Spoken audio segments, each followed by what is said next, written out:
is a fantastic place to work. People is so engaged with the company and the project that makes a difference. Passionate about looking after people and everybody going home in one piece. People from different cultures and people who speak different languages, they have different perspectives. Es el cerebro y el corazón del proyecto. Clean energy to power 630,000 homes.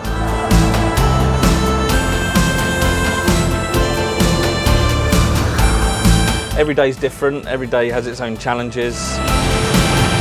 Lloviendo, haciendo frío, viento.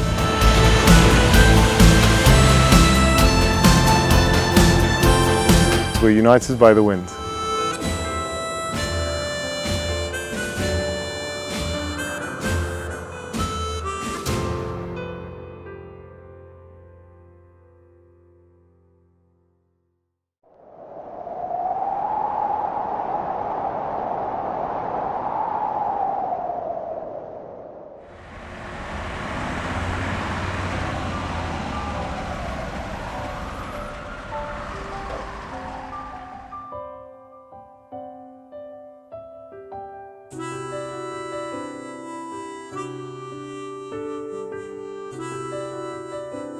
With people working across different continents, with people working in China and the Middle East, across Spain, Norway, UK, many different people, many different nationalities, all coming together with the same commitment and drive.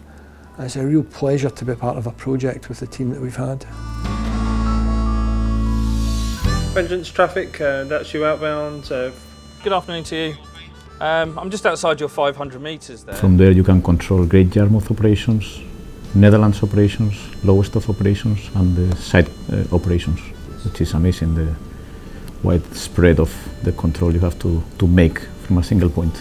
So this shows us from the Birstall substation at Bramford, our 37-kilometre cable route around the North Circle of Ipswich, which then comes to Bawdsey at landfall and follows around 85 kilometres offshore and terminates at our offshore substation placed centrally in the East Anglia One field.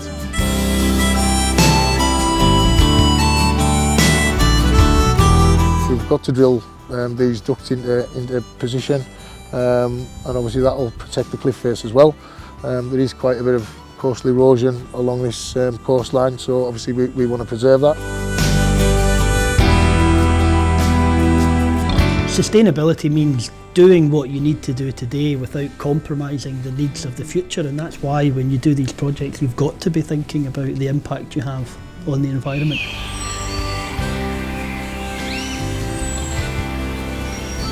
The environmental department is a team of passionate environmental specialists.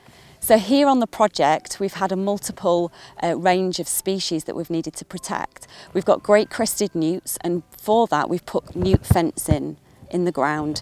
Behind me you can see the eco barrier. So our marsh harriers, the Schedule 1 bird of prey, can behave normally. Also behind me you can see that the watercourse banks have been trimmed low, and that's to keep water voles out from our work area. And we have to stay with the project right through construction to the end to ensure that we leave the place as we found it.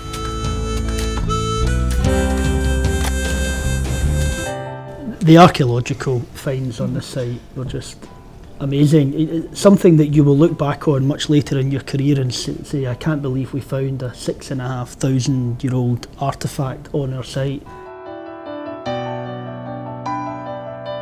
The nature of the archaeology and the preservation is quite unique, as I say, especially for the region. And a project of this scale is a once-in-a-lifetime opportunity for most archaeologists, but the actual quality of the heritage we've uncovered has been unprecedented, especially around the Suffolk area. So for most of our archaeologists, they'll never experience something of this magnitude again in their careers.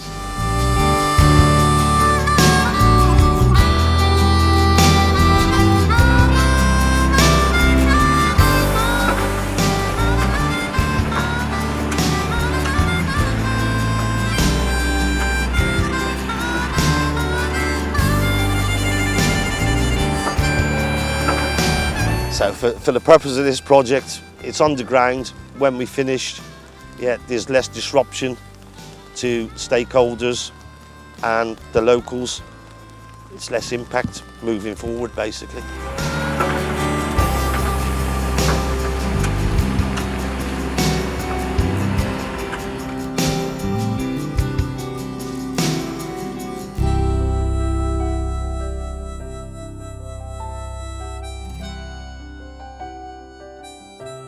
So what we have here is one of the circuits coming from the offshore substation. This system is running at 220,000 volts. These cables are the end of the onshore cable route, which is approximately 37 kilometres, where we connect to the offshore cables, which are approximately 85 kilometres, that takes us off to the offshore substation. The key to this work that we're doing here really is about the innovation that we have with the technology for this type of system. We're pushing the very boundaries of what's possible with alternating current. So there's a lot of challenges with the design, there's a lot of challenges with the construction, and certainly with the commissioning of the process.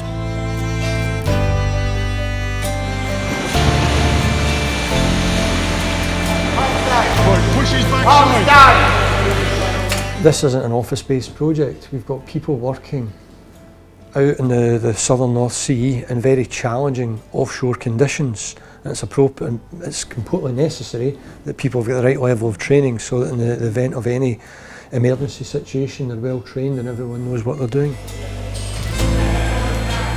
I am very passionate about the subject of looking after people, about touching their life in some kind of positive way. So when people come and train with us, it's not just about informing them, it's about conditioning them as well to get their mojo turned on, to raise the hackles on the back of their neck, to use controlled aggression for when something should go wrong. You understand?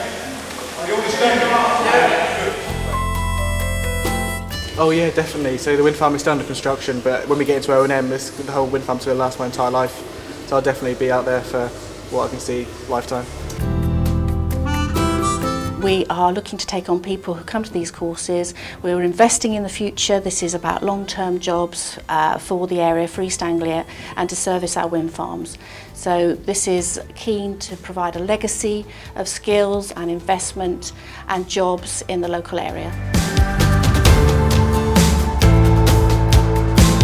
It is really important that wherever we go, we want to build up the knowledge, the skills, so we can keep local people involved in maintaining and operating our assets.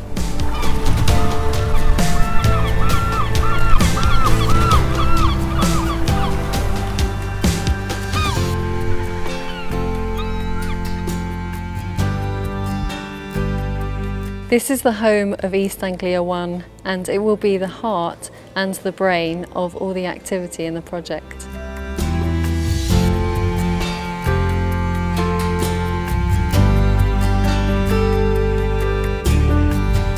So up to 100 people will be working in this building, and the idea is that the design has included for project growth so that any future work that will come from it and future wind farms will have the capacity to take more people.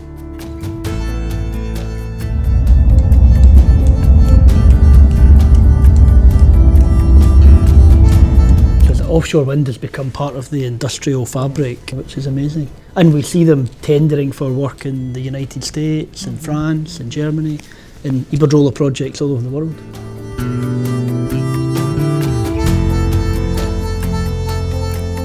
Basically, this flange interconnects the tower that goes on top with the jacket connection that is submerged in the seabed.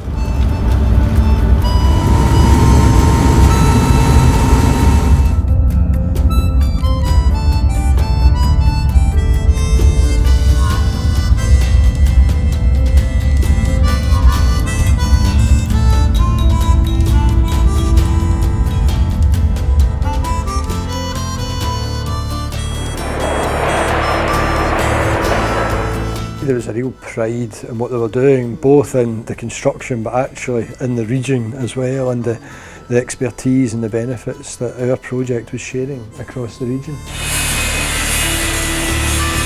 Está bien, todo de renovables está bien, invertir en renovables y seguir creciendo en este aspecto, en este ámbito.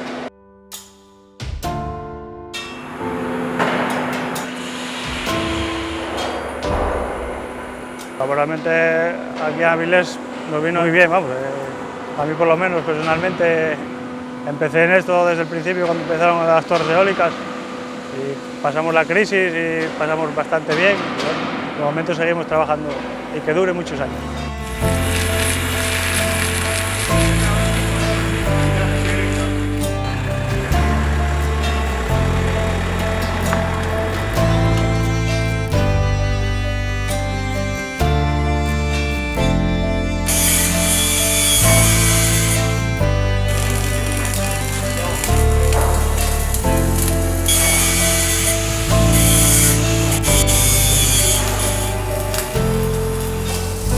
Sí, sí, 100%, todo 100%, sí.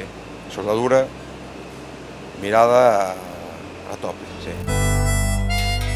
¿Quién quiere café? Allí se organiza mucho el trabajo, tomando un café de 30 céntimos. Yo por mi parte que valió mucho la escuela que hubo aquí en ese astillero, por ejemplo en el tema de andamios o de organización. Y en el 2014 fue cuando empezamos con la eólica marina y fue un golpe de montar andamios dentro de un barco, de un tanque pegado a un bloque, a montar una torre la más alta de Europa. Mira cómo la sujetan con la grúa para meterla en el mar, ¿ves? Son de las nuestras, de las que enviamos para allá.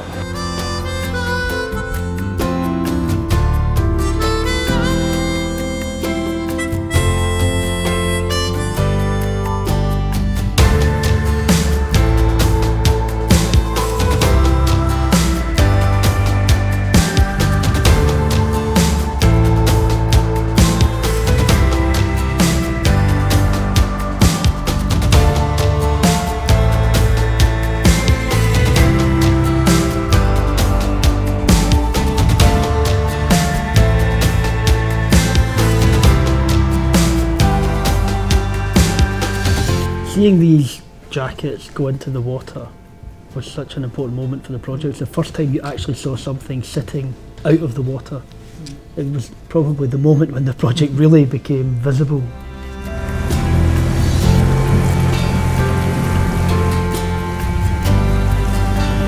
Every day is different, every day has its own challenges.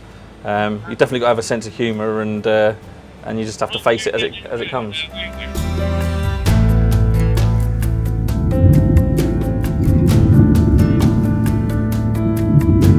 They were keen to review the data and look into it. And it turns out that what we'd found was a World War I submarine that had gone missing. So this is the one in January 1915 that departed on its journey and then lost contact. And what we understand is it hit a mine while off the east coast and then sunk with the 4 crew and 31 persons on board. And during the project we've been able to unearth the submarine and actually give some detail to what happened back in World War I at the time.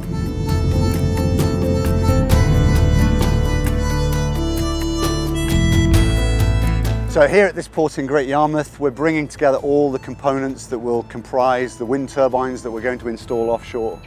We've got here towers that have been manufactured all around Europe, in Spain, in Scotland and in Denmark. We've got a crane company that is helping us to build them. That's a UK company and that we're using to do all the lifting and all the movements around site. We've got blades here behind me that are loaded onto the vessel already. They've been hand built in our own Siemens Gamesa factory up in Hull. All 306 of them will be hand built and brought down here to be loaded onto the ship to be installed. We've got a vessel that is from our Danish supplier that is going to take those components out to the wind farm and build them. And then we've got the nacelles, which are the real heart of the wind turbine, the generator, transformer, and all the electronics that help manage the electricity out. They've been built in our brand new factory in Germany. They've been shipped here and they're going to be loaded onto this vessel within days to help start building the first turbines.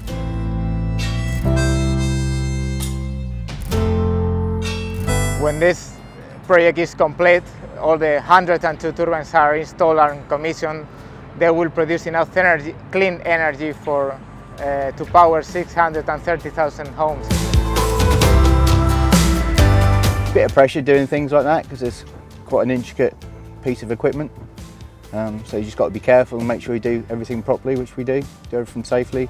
It's better for the environment, isn't it? It's good, it's what we want, clean energy, it's what we need.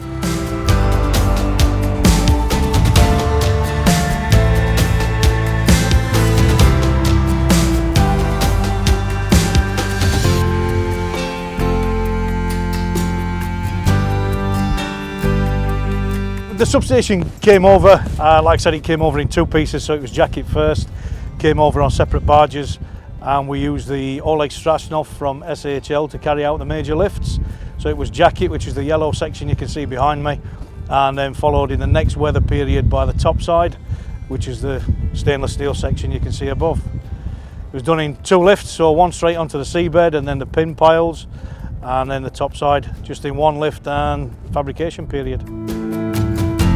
The jacket leaving Cádiz as well was really impressive. Going underneath the bridge was really a very nice footage of that. Passing the bridge with just 1 or 2 metres of clearance, it was quite a nervous moment for a lot of people. And that the substation itself is amazing as well. When you go inside and then you see all these technical rooms and all this equipment, I mean, it's really unbelievable, unbelievable.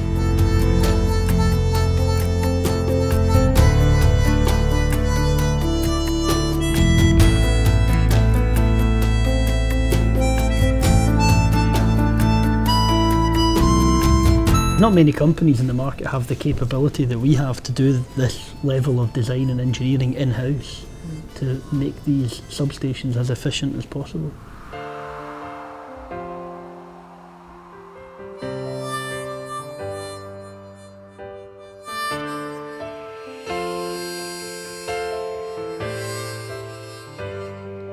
The environment with which we're working, obviously, yeah, we are very remote, but the transfer to the wind farm is often a challenge for new people coming into the industry. Even people who have worked in merchant navy and things like that for long periods of time. These vessels, because they are smaller, they are robust, but they are obviously open to movement and some the sea conditions. I think when you see that image of the guys getting out of the transfer vessel, I think it's one of the most rewarding images of the day, when they come back home in a safely manner after a hard day of work.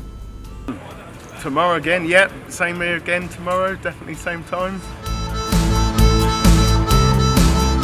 It's an enormous human effort that is what makes a project like this real. We all know that the key success factor of this project is the team, and I think in this case they have been able to combine both the experience, the knowledge, but for sure the attitude.